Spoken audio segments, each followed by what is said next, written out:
जय गुरुदेव। युग गीता से उद्धरेद आत्मनात्मानं न आत्मानम वसादयेत, एक ही राजमार्ग। योगेश्वर श्री कृष्ण का स्पष्ट मत है कि योगारूढ़ होकर मन को प्रभु में तल्लीन कर ध्यानस्थ हुआ जाए तो मन को शांति मिल सकती है। ऐसी स्थिति में पहुंचा साधक फिर प्रभु समर्पित दिव्य कर्म ही करता है। उससे जाने अनजाने भी कोई गलत काम नहीं हो पाता। निष्काम कर्म ही ब्राह्मी स्थिति तक किसी साधक को पहुंचा पाते हैं। कर्मयोग ध्यान योग का एक अनूठा संश्लेषित प्रयोग अध्याय 6 के 3 व 4 श्लोक में वासुदेव बताते हैं। वे कहते हैं कि आध्यात्मिक पुरुषार्थ यदि व्यक्ति को करना हो तो उसे योग पर सवारी करना अर्थात योगस्थ होकर कर्म करना, मन पर नियंत्रण स्थापित कर उसकी शक्ति को पहचानना तथा उसे समस्त वासनाओं की ओर से शांत कर लेना सीखना चाहिए। जिसने यह सीख लिया उसका जीवन सुख भोग भटकावों के बीच भी कभी अस्त व्यस्त नहीं होगा। वह निर्लिप्त भाव से एक दिव्य कर्मी बन अपने जीवन पथ पर यात्रा को और सरल बना सकेगा।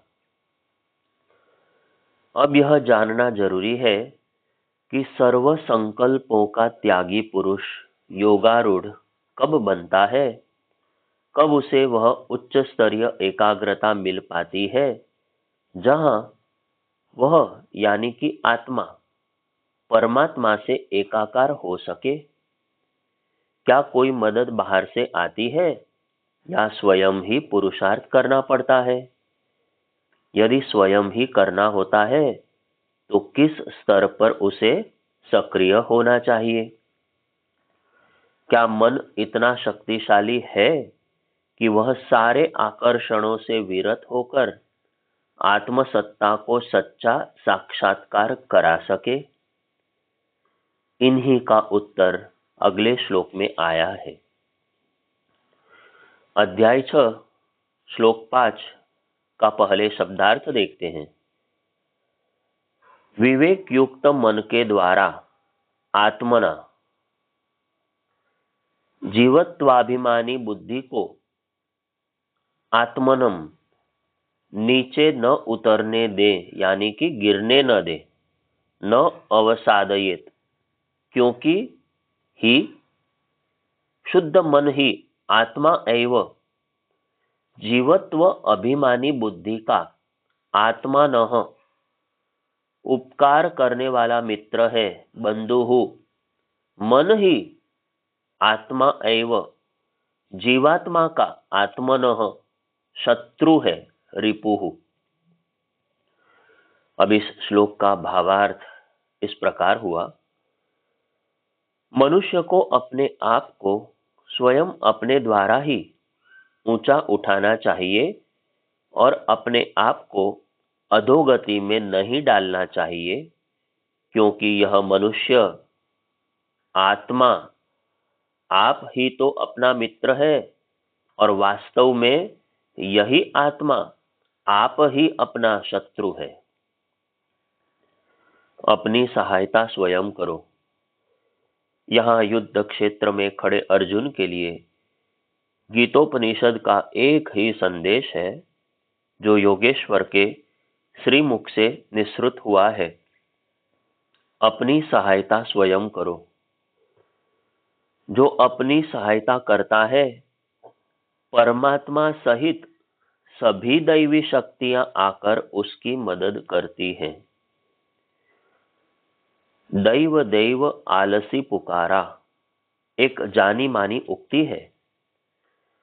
भाग्य की शरण में दैवी सहायता के लिए याचना गुहार लगाने वालों को आलसी प्रमादी दीर्घसूत्री कहा जाता है। अतः सबसे महत्वपूर्ण बात यह कि मनुष्य को स्वयं अपनी ही मदद करने के लिए आगे आना चाहिए। मनोविज्ञान की यह एक महत्वपूर्ण स्थापना है कि जितने भी सफलता के शिखर पर पहुंचे हैं या पहुंचते हैं, वे सदैव अपनी आत्मशक्ति का आश्रय लेकर उसे सशक्त बनाकर ही पहुंचे हैं। सांसारिक मानव होने के कारण हम जब कभी भी किन्हीं कठिनाइयों में फंस जाते हैं, उनमें से अपने को उबारने के लिए हम सामान्यतः दूसरों की ओर निहारते हैं। लगता है कि इन्हीं मित्रों, हमारे सहयोगी साथियों में से हमें कोई मदद कर देगा। अपनी ओर हम देखते भी नहीं। लौकिक जीवन में यह तथ्य ठीक भी है कि दूसरों की हमने कभी सहायता की है, हमारी सहायता वे करेंगे, किंतु आंतरिक जीवन में ऐसा नहीं है। हमारी आंतरिक व्यवस्था में हमारे अलावा, हमारे आत्मबल के अलावा और कोई शक्ति हमारी मदद नहीं कर सकती। आत्मविकास के लिए हर व्यक्ति को स्वतंत्र रूप से स्वयं निज का पुरुषार्थ ही करना होगा। यह एक स्पष्ट सूत्र इस प्रसिद्ध श्लोक में दिया गया है। हमारे निकट का एक ही संबंधी हमारा मन। इस शीर्षक से परम पूज्य गुरुदेव ने 1967-68 के दिनों में एक पुस्तक भी लिखी है, उद्धरेत आत्मनात्मनम, उद्धरेत आत्मना आत्मानम। परम पूज्य गुरुदेव लिखते हैं, मन हमारा सबसे निकट का संबंधी है। पत्नी, बच्चे, भाई, मित्र, पड़ोसी तो दूर, वह शरीर से भी अधिक समीप रहने वाला हमारा स्वजन है। शरीर से तो सोते समय संबंध ढीले हो जाते हैं, मरने पर साथ छूट जाता है, पर मन तो जन्म जन्मांतरों का साथी है और जब तक अपना अस्तित्व रहेगा तब तक उसका साथ भी छूटने वाला नहीं है। मन मुख्य और शरीर गौण है। मन की समझदारी से शरीर की अस्त व्यस्तता दूर हो सकती है। शरीर परिपुष्ट होने से मनोविकार दूर नहीं किए जा सकते। शरीर की सामर्थ्य तुच्छ है, मन की महान। मन का शासन शरीर पर ही नहीं, जीवन के प्रत्येक क्षेत्र पर है। उत्थान पतन का वही सूत्रधार है। निंदा और प्रशंसा उसी की गतिविधियों की होती है। किसी को संत, ऋषि, देवदूत और महापुरुष बना देना, यह मन की सज्जनता का ही परिणाम है। हम स्वयं अपना उद्धार करें, यह संदेश सीधा है।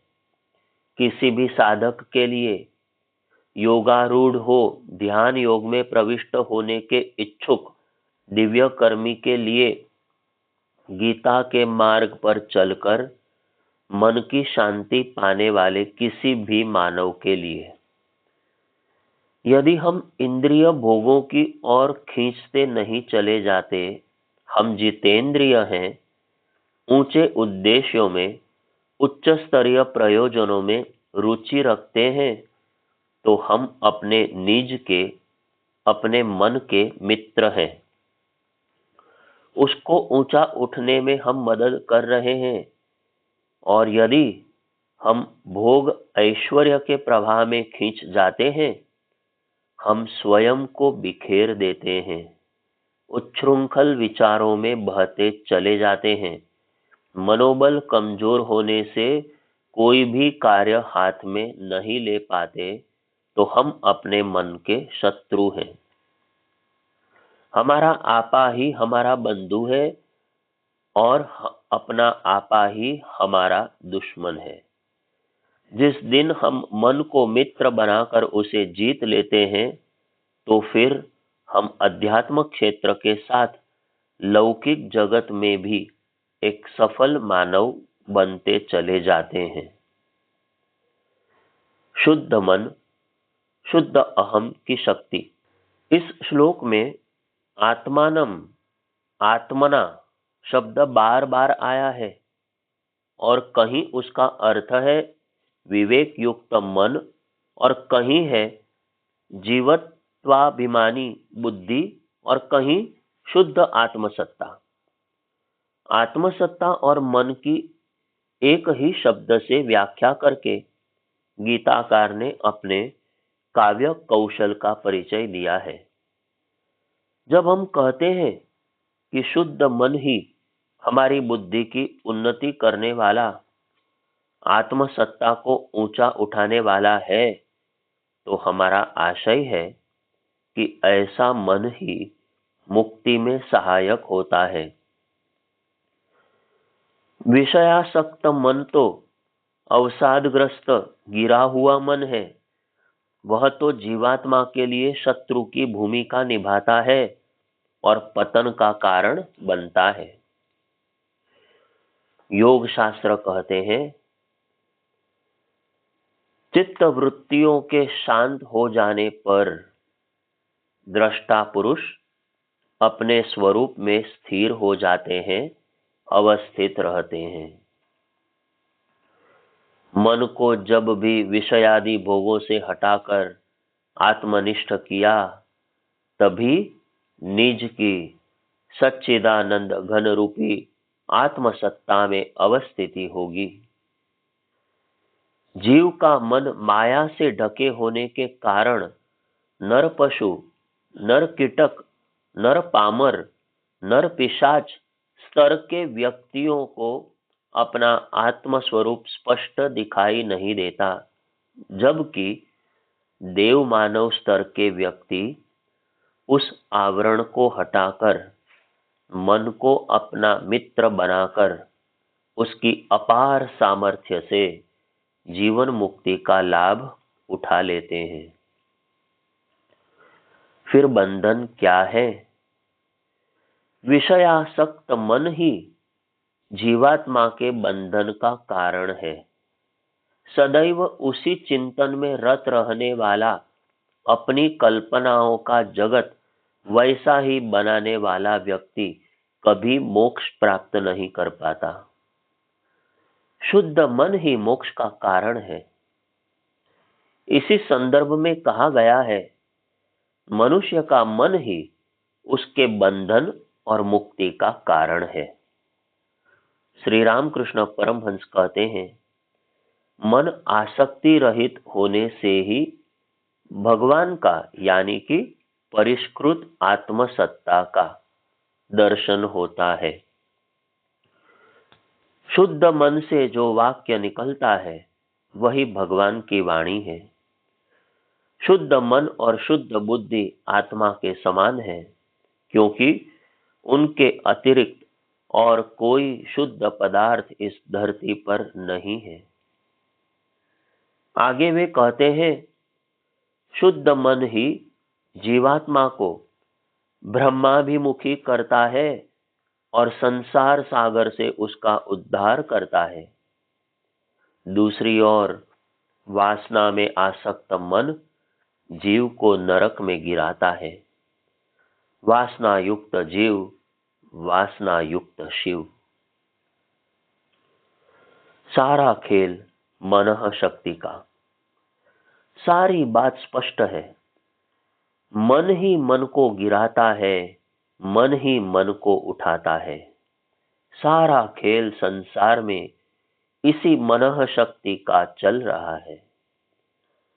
मन को सशक्त बनाकर प्रतिकूलताओं में भी अपना अस्तित्व बनाए रख सकते हैं, स्वस्थ बने रह सकते हैं एवं उल्लास भरा जीवन बिता सकते हैं।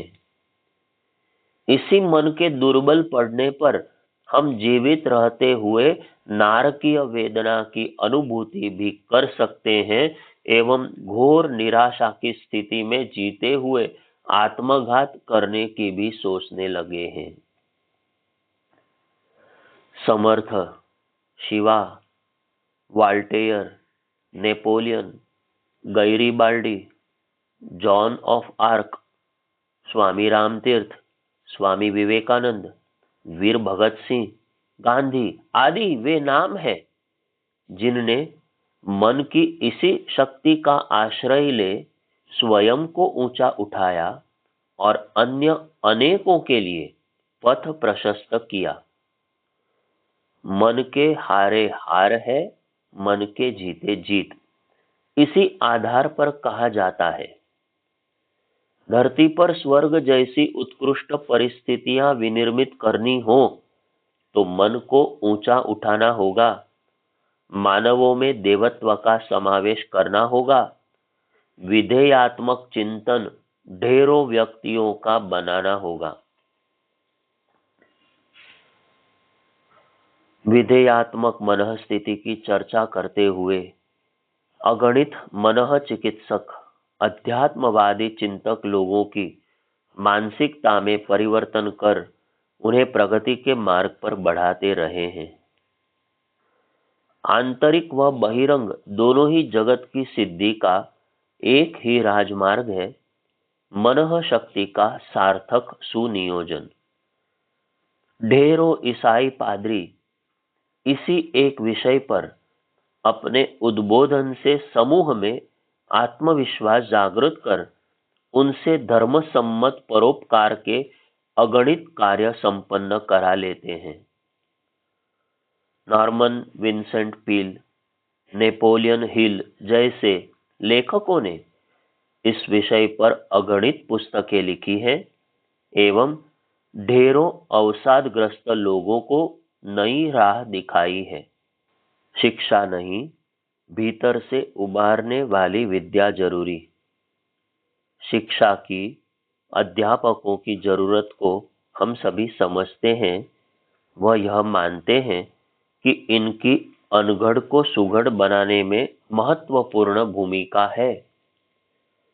मन के लिए ज्ञान प्राप्ति हेतु अनुकूल वातावरण विनिर्मित करने में पुस्तकों, अध्यापकों, शोधशालाओं, भाषणों, वर्कशॉप, सेमिनार सभी की उपयोगिता है, उससे कोई इनकार नहीं कर सकता। किंतु यदि उनसे मनः शक्ति का संवर्धन होता तो सभी शिक्षित, भाषण सुनने वाले, सशक्त मनोबल वाले एवं सफल उद्यमी शिक्षित या उच्च प्रतिष्ठित व्यक्ति होते। आत्मविकास की जब बात आती है तो यह बहिरंग की शिक्षा अधूरी रह जाती है यदि हमने अपने भीतर से इसके लिए स्वतंत्र रूप से प्रयास नहीं किया। बाह्य साधन हमें नूतन विचार दे सकते हैं, परंतु अंतिम लक्ष्य तो आत्म परिवर्तन ही है। इसकी प्राप्ति मनुष्य को ही निज का आध्यात्मिक पुरुषार्थ संपन्न करने पर होती है। इसीलिए श्री कृष्ण कहते हैं, अपने आप ही अपने आप को ऊंचा उठाओ। श्री कृष्ण बार बार अर्जुन को जीवन के चिर पुरातन ढर्रे सोच को बदलने हेतु चेतावनी देते हैं। वे जानते हैं कि हमारी आदतें, स्वभाव, कोमोद्वेग, वासनाएं, ईर्ष्या, द्वेष हमें बार बार प्रभावित करेंगे। इनसे बचने और आत्मा को अपयश की ओर ले जाने वाली, पुनः फिसलने की और ढकेलने वाली प्रवृत्ति के विरुद्ध वे चेतावनी देते हैं। कहते हैं, अपने आप को नीचे नहीं गिरने देना चाहिए। ऐसे पतनों से सावधानी पूर्वक, प्रयास पूर्वक अपने आप को बचाना चाहिए। पुरानी आदतें बड़ी कठिनाई से छूटती हैं, इसलिए मनुष्य को चाहिए कि वह नवीन लक्ष्य को, जो विधेयात्मक है, दृढ़ता से पकड़े रहे, पीछे फिसलने से इनकार कर दे। पर्याप्त लंबे समय तक ऊंचाई पर टिका रहने वाला मनुष्य फिर गिरता नहीं। पतन के मार्ग पर उसके फिसलने के अवसर कम हो जाते हैं। जीवन जीने की कला के महत्वपूर्ण सूत्र। अंतः सिद्धि का यह उपदेश प्रभु का हम सब के लिए है। गीताचार्य हमें अपनी सांस्कृतिक उन्नति के इस मार्ग में आत्म अनुशासन का पाठ पढ़ाते हैं और संकेत करते हैं कि तुम्हारी अपनी आत्मा ही तुम्हारी सच्ची मित्र है और तुम्हारी अपनी आत्मा ही तुम्हारी शत्रु है। जीवन दर्शन के इन सूत्रों को जिसने समझ लिया, उसे जीवन जीना आ गया। वह सच्चा दिव्यकर्मी एक सफल जीवन जीने की कला का पारंगत बन गया। उसे प्रगति का एक आत्मावलंबन प्रधान पथ मिल गया। अब वह बाहरी परिस्थितियों, वातावरण पर निर्भर न रह आत्म जगत के स्तर पर पुरुषार्थ कर सकता है, क्योंकि उसे उसकी सत्ता पर, अनंत संभावनाओं पर विश्वास हो गया है। मनः स्थिति ही परिस्थितियों की जन्मदात्री है। यह आत्मिकी का, अध्यात्म का मूल मर्म है। जो इस सूत्र पर विश्वास रखता है, वह संसार में कहीं भी रहते हुए अपनी आत्मशक्ति के सहारे अपने लिए अनुकूल वातावरण, परिस्थितियां बना लेगा। संत इमर्सन कहते थे, तुम मुझे नरक में भेज दो, मैं अपनी आत्मशक्ति द्वारा वहां भी अपने लिए स्वर्ग बना लूंगा। सारा तत्वदर्शन एक ही धुरी पर टिका है, आत्मावलंबन। हम हैं कि वातावरण का, परिस्थितियों का ही रोना रोते रहते हैं। गीताचार्य हमें बार बार कह रहे हैं कि बाह्य अवस्थाओं, वातावरण, परिस्थितियों पर अपनी निर्भरता को समाप्त करो, चाहे वे कैसे भी क्यों न हो, बड़े आकर्षक नजर आते हो। वे न तो हमारे सच्चे मित्र हो सकते हैं और न सच्चे शत्रु ही। आत्मविश्वास के 4 सोपान: आत्मावलोकन, आत्म समीक्षा, आत्म सुधार, आत्मनिर्माण यानी कि आत्मविकास में एकमात्र मित्र हमारा अपना आपा ही है, जो हमारे सबसे निकट है। हम स्वयं ही अपने मित्र अथवा शत्रु हैं। कोई भी दूसरा न तो हमारी सहायता कर सकता है, न ही हमें किसी तरह का नुकसान पहुंचा सकता है। परिस्थिति नहीं, मनः स्थिति प्रधान है। आज का भोगवादी विज्ञान कहता है, उपभोक्तावादी पाश्चात्य चिंतन कहता है, परिस्थितियां ठीक कर दो, मन स्वतः ठीक हो जाएगा। चाहे कितनी ही भौतिक जगत की सुविधाएं हो, चाहे वातावरण कितना ही हमारे अनुकूल साधन हमें जुटाकर दे दे, यदि हमारी मनः स्थिति कमजोर है तो वे हमारा कुछ भी लाभ न कर सकेंगे। उल्टे हमें अपयश की ओर, वासनात्मक जीवन की ओर, बिगड़ती आदतों से परावलंबन की ओर धकेल देंगे। भोगवादी मानसिकता अनुकूल सुविधाओं की बहुलता में क्यों इतने मनोरोग पनप रहे हैं? क्यों मन अशांत है? क्या कारण है कि आत्मघात की दर बढ़ती जा रही है? अवसाद यानी कि डिप्रेशन की मनःस्थिति वाले रोगियों की संख्या क्यों बढ़ती जा रही है? असंतोष और उद्विग्नता, संक्षोभ, विक्षोभ, मानसिक तनाव इतनी बढ़ोतरी पर क्यों है? इन सब का एक ही उत्तर है, आत्मावलंबन छोड़कर परावलंबन का पल्ला पकड़ लेना। परिस्थितियों की विवशता का रोना रोते रह, अपना तथा अपनी आत्मशक्ति को अधोगति की ओर डाल देना। जब तक आत्मिक जगत से पुरुषार्थ का पहला कदम नहीं बढ़ेगा, सफलता का राजमार्ग हमसे उतना ही दूर होता चला जाएगा। भगवान उन्हीं की मदद करते हैं जो अपनी मदद स्वयं करते हैं।